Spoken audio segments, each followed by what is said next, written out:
What's up, you guys? Welcome back to the channel. It was a weird weekend, to say the least, but we're going to keep it moving here on the channel.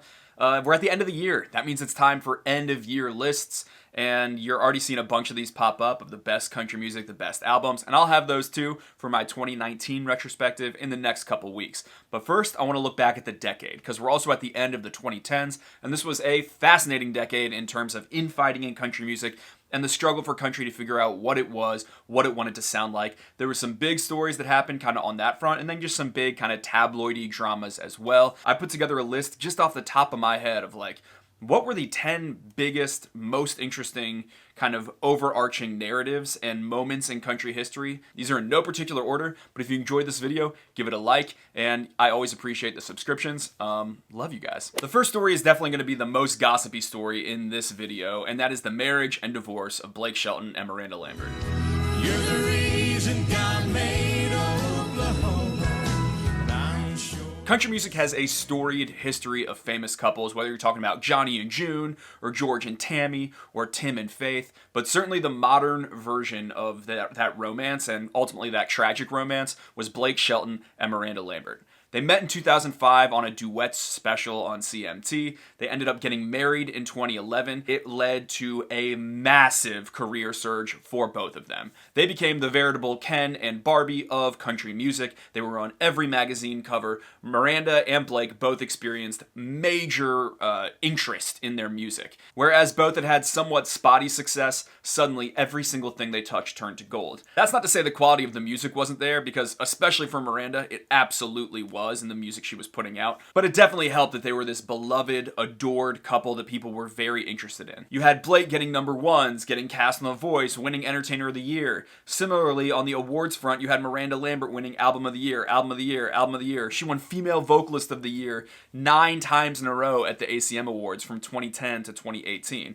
Again, that's not all because of their marriage, but the marriage didn't hurt. And certainly, their breakup was one of the most high-profile breakups that sort of rocked the industry. People were watching awards shows to say, how will they react to one another? Do we know what the time frame was between Miranda's performance and Blake's performance? Oh, it was a while. It was a probably while, like an hour, but yeah. they weren't like didn't have to present or anything like yeah, this. I kind of looked. Yeah, there was definitely time. There was tons of speculation about what caused the divorce. Did he cheat? Did she cheat? People looked at Miranda Lambert's follow-up album, especially The Weight of These Wings, for answers to that question, but they didn't really get any. Both of them have moved on, but I feel like you can't really talk about stories in country music without referencing the media circus that was Blake Shelton and Miranda Lambert's marriage in this past decade. And let's continue going quasi in chronological order and sticking with Blake Shelton and talk about when he said "old farts and jackasses," a quote that blew up in 2013. In a special called GAC Backstory, in which Blake Shelton was reflecting on his career, he had this to say: "Country music has to evolve in order to survive. Nobody wants to listen to their grandpa's music, and I don't care how many of these old farts around Nashville going, 'My God, that ain't country.'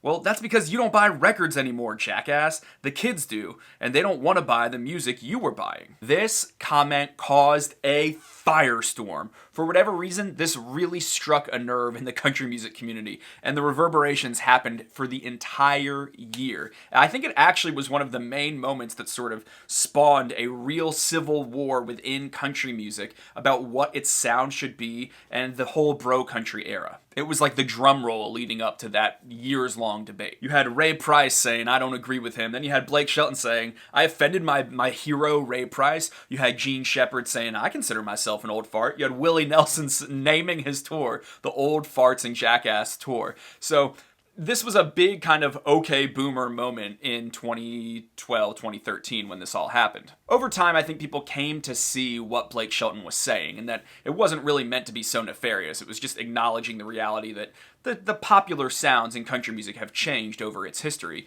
But at the time, as music was getting way more hip-hop infused and people were feeling like country fans had really been just sold down the river, it was infuriating to so many people. Obviously, Blake was fine. His career didn't end up getting hurt at all, but this set the stage for a lot of similar debates to come in the next couple years. Now, continuing with the theme of that Civil War, in 2013, you had Zac Brown calling out Luke Bryan's song, "That's My Kinda Night," and calling it the worst song he's ever heard. In an interview with a radio station in Vancouver, Zac Brown had this to say about his fellow country star's new release. "If I hear one more Tailgate in the Moonlight Daisy Duke song, I'm gonna throw up. There's songs out there on the radio right now that make me ashamed to be in the same format as some of the other artists. I love Luke Bryan and he's had some great songs, but this new song is the worst I've ever heard. I see it being giant commercially, successful within what is called country music these days, but I also feel like the people deserve something better than that." Well, suffice it to say, that blew up into a big war about country music. Jason Aldean was then standing up for Luke Bryan and shading Zac Brown. Zac Brown hopped on Twitter and said, "My opinion's not about Luke as an artist, it's about that song," which is something I say all the time. But like I said, 2013 was this big drum roll to the giant civil war over bro country that would ensue over the next few years, and debates about radio and popular country versus good country, and hip-hop kind of pop sounds in country versus country sounds in country. And wow, this became a big watershed moment in that whole discussion. Now, the two of them did end up burying the hatchet, and they hugged it out at the CMA Awards as Brad Paisley and Carrie Underwood sang "Why Can't We Be Friends?" Luke Bryan and Zac Brown, nobody cares. You both made great records and you're both millionaires. But in a year that had a lot of moments of country music questioning its identity, this was probably the most high-profile and controversial one of them all. And speaking of controversy, we can't deny the great irony of it now, given the current sound that Zac Brown is going for. I can't be your Tom Cruise, bitch. I'm Patrick Swayze. No one would have guessed that 6 years later, he would be making all of the music that country music is up in arms about. It is so weird. So weird. The next story I want to talk about is Taylor Swift leaving country music. I woke up every single day that I was recording this record not wanting but needing to make a new style of music than I had ever made before. Now, Taylor Swift's inclusion in country music had kind of always been controversial. Ever since her debut, you had people saying, "This girl is singing pop songs," or "This girl is not a good singer." No one's ever really been able to criticize her songwriting, because the reality is she's an excellent songwriter. She knows how to tell a story. She knows how to do a turn of phrase. She has a great ear for a hook. And people can roll their eyes and say, these are just breakup songs from a teenage girl. And it's like, well, yeah, that's the whole thing that made it interesting and cool. But Taylor had always had one foot planted in pop and another in country music. And that started to get more and more obvious as her albums were going on. Suddenly she's appearing on the Video Music Awards on MTV. Suddenly she's having these kind of dubstep sounds on songs like I Knew You Were Trouble. Cold hard ground. And there was no way you could honestly say that that was a country song, even though her album Red was technically considered a country album on the charts. Well, in 2014, she called everyone's bluff in the rollout of her new album, 1989. Taylor declared to the world that she didn't consider this album a country album, and she wanted it to be considered as a pop album. Speaking to The Hollywood Reporter that year, this is what she had to say. "I was naturally gravitating toward those pop sensibilities and expanding that way. But it wasn't until about a year in that I admitted to myself and my team that this is a pop album. We can't call it country. That would be the most disingenuous thing we can do.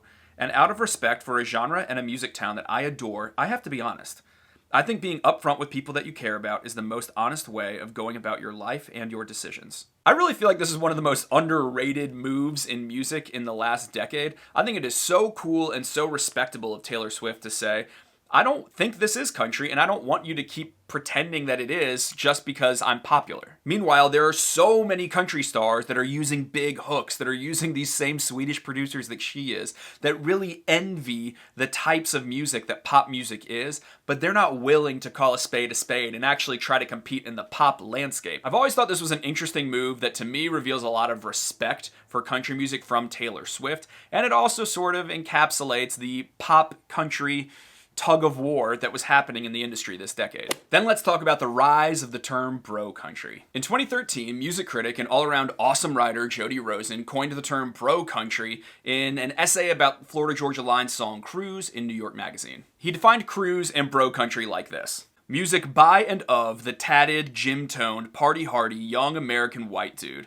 It's a movement that's been gathering steam for several years now, and we may look back on Cruise as a turning point, the moment when the balance of power tipped from an older generation of male country stars to the bros. Rosen references in that piece that bro country pays lip service to small-town life and country upbringing, but really shares much more in common with pop and hip-hop. Now, the term bro country spread like wildfire, and while there are some listeners that say, I love that era of bro country, by and large, the term was sort of seen as a disparaging one, and it is to this day. The idea of telling a girl who's wearing tight, painted-on jeans to slide on over in your pickup truck became a punchline over the next few years, one that was even referenced in Maddie and Tay's Girl in a Country song. And bro country became the catch-all moniker to criticize the sort of hip-hop infused new era of country music from people like Jason Aldean or Florida Georgia Line or Luke Bryan. The music that was actually getting played on country radio fit the bro country vibe to a T, and the music was seen as homogenous and cheesy, and some YouTubers even made viral videos about how all of these songs were starting to sound the same. This was all under the umbrella of bro country. And it actually feeds into the next couple stories, so let's get into those. The next story is all about former Sony Nashville head Gary Overton and him saying that if you're not on country radio, you don't exist. Now, in early 2015, right before this huge industry event called the Country Radio Seminar, you had the head of Sony Music Nashville, Gary Overton, in an interview with the Tennessean say, if you're not on country radio, you don't exist. What he was doing was essentially trying to kiss up to radio and say that country radio is very important for breaking artists, and that's true. But this became an infamous comment in the country music world, and especially in the independent country music world. In a way, it just felt completely disrespectful to all the hardworking indie country musicians, and it felt a little out of touch to the whole reality of the streaming world and the internet, and the fact that the whole Texas scene is doing things their own way without the help of terrestrial mainstream radio. And in fact, the very week that these comments blew up, Aaron Watson, an artist out of Texas that I love, went to #1 on the National Hot Country Albums chart with his album The Underdog. When that happened, Aaron Watson said in an interview with Saving Country Music, "My name is Aaron Watson, I'm not played on country radio, and I have the #1 record in country music this week. I do exist." It was an awesome confluence of events that sort of laid bare the irony of Gary's statement. You also had a lot of independent musicians coming out of the woodwork and saying that they didn't appreciate the tone of that comment. But it wasn't just about independent music, it was also about the fact that fewer and fewer women were actually getting played on country music radio. And that leads into the next story. A little bit later that year, in May, radio consultant Keith Hill gave an interview to trade magazine Country Air Check that blew up. When asked about the decline of women getting played on country radio, he had this to say: "If you want to make ratings in country radio, take females out. I've got about 40 music databases in front of me, and the percentage of females in the one with the most is 19%. Trust me, I play great female records, and we've got some right now. They're just not the lettuce in our salad. The lettuce is Luke Bryan and Blake Shelton, Keith Urban, and artists like that. The tomatoes of our salad are the females." Partly because of the statement to take females out in order for country radio to do better, and partly just because of the weird dismissive tone of referring to women as the tomatoes of a salad as this throwaway ingredient, even though they're way better than the lettuce. Who's excited about the lettuce of their salad? This comment blew up, and it became a rallying cry for female musicians across the industry to say, we don't think we are being treated fairly. We don't think we're getting a fair shake at radio. Essentially, it's not just that the outcome isn't equal, it's that the opportunity isn't equal, because there's a million radio programmers that think this way. And yes, if you're wondering, I'm an equal opportunity, not an equal outcome guy. Soon you had artists like Sarah Evans speaking up, Martina McBride selling t-shirts that said tomato, you had Miranda Lambert wearing one of those in an Instagram, and as the biggest woman in the format at the time, that was quite a bold stance to take. And to this day, people are still debating sexism in the industry, and whether the decline of women on country radio is truly just responding to the market, giving the people what they want, or whether there is a more insidious kind of sexism that is causing this. Marissa Moss wrote a great article for Rolling Stone about sort of the expectation of women on radio tour and some of the accusations of sexism and assault on those radio tours. There are researchers like Jada Watson that are saying that this is an extremely measurable and observable issue within country music. And then there are a ton of other people that would just say the women need to make better songs. And there are a lot of people that would argue with that. But the Tomato Gate or Salad Gate moniker for this whole conversation was catchy and weird enough that we're still talking about it to this day. The good news is we have the internet, and even though radio is still very important, it's easy to hear great female artists that you might not hear on radio. Another undeniably huge moment from this past decade was Garth Brooks making his triumphant return into country music. In 2014, Garth announced that he had signed a new deal with Sony Music Nashville and was going to be officially returning into the country music fray after over a decade off, during which time he raised his daughters, and now that they were getting ready to go off to college, he was ready to start making a return to country music. And as the biggest selling artist of all time, you can bet that was a big deal. Over the last 5 years, it is undeniable that Garth's comeback has been a success, especially from a touring standpoint. He basically announces a city that he's going to come to and then sets up shop there for a week and plays show after show after show to tens of thousands, if not hundreds of thousands of people. But in terms of a huge impact and the cultural relevance of having the younger generation become his fans, that hasn't exactly happened. He has had some hits. I would say his biggest one was called Ask Me How I Know, but he's also had some trouble getting traction. No one really cared for his comeback single People Loving People or the follow-up Mom. He didn't put his music on streaming services. Now he has a deal with Amazon, but he tried to create his own platform called Ghost Tunes, which did not really ever happen. And definitely the internet has started to give Garth a really hard time and think of him as a little bit more goofy and daddish and out of touch. And I would say I participate in that snark, but I also still love Garth. People think when I say anything negative about Garth that I really hate him. I don't at all. Unanswered Prayers will forever be one of my very favorite songs. But like I said, touring is really where Garth Brooks has made his mark and really set up a new precedent for what it looks like to tour successfully. You're seeing a few other artists now, like Eric Church, sort of experiment with how they are going on tour, probably based on the success of the Garth Brooks model. The next story is the explosive rise of Chris Stapleton.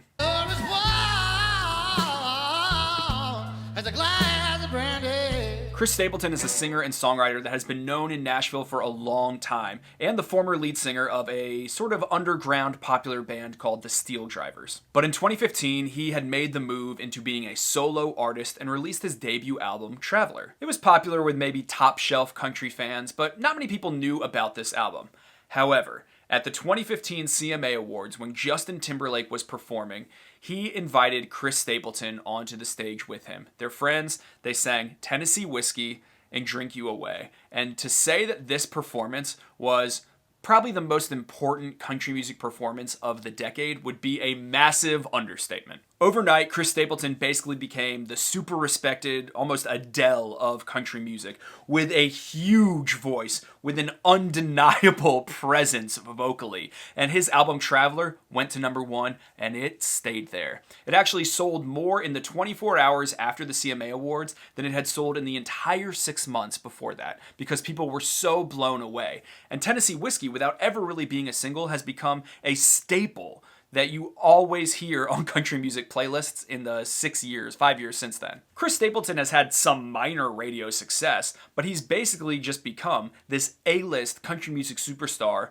just after that one performance. I mean, all of his albums are huge now. Traveler is the best-selling country album of the decade, according to Billboard. And he is that rare, major label, mainstream artist that even independent country fans and people who don't consider themselves country fans flock to. And it's cool to see Chris Stapleton, who is not one of your standard Music Row, skinny jeans wearing guys, become this massive, massive success. Big beard and all. The only downside to that night was just that Eric Church was going to have his big Beyonce moment, drop Mr. Misunderstood by surprise, and he did, but no one was talking about Mr. Misunderstood, which in my mind is Eric Church's best album because everyone was talking about Chris Stapleton the next day.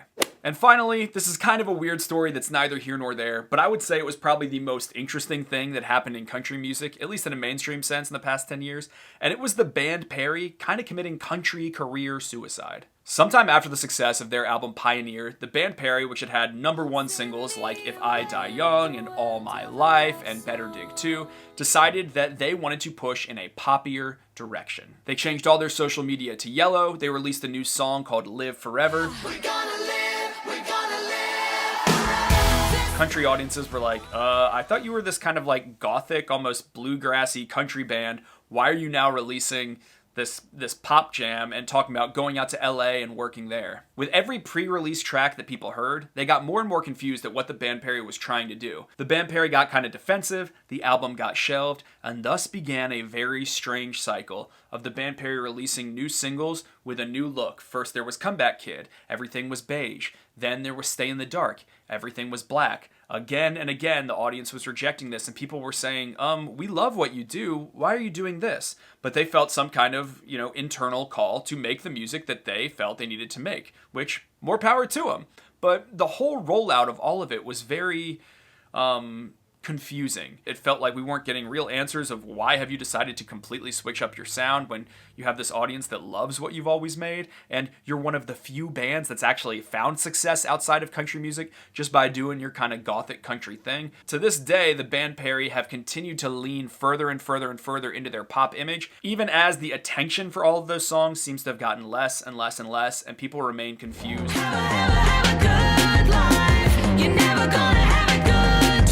Their music now feels very produced, very like techno-y almost, and really has a dark, dark vibe to it. And I guess that's what they want to do, and artists should do what they want to do. But watching this band with such promise and so much excitement around them, especially after a really good album like Pioneer, kind of throw away their whole identity as a country band has been confusing, to say the least. And so that's it, you guys. Those are the 10 stories that I deemed as being the most important country music stories in the past decade. This video took a lot longer to shoot than I thought it did, so I don't know if you're at the end of like a 30-minute video right now, but if so, I hope this was a nice sort of tour through the Museum of Country Music History in the 2010s. In any case, I'll be back with another one about the music of the 2010s, kind of the biggest albums. That one's going to be a lot simpler, but I'll see you guys then.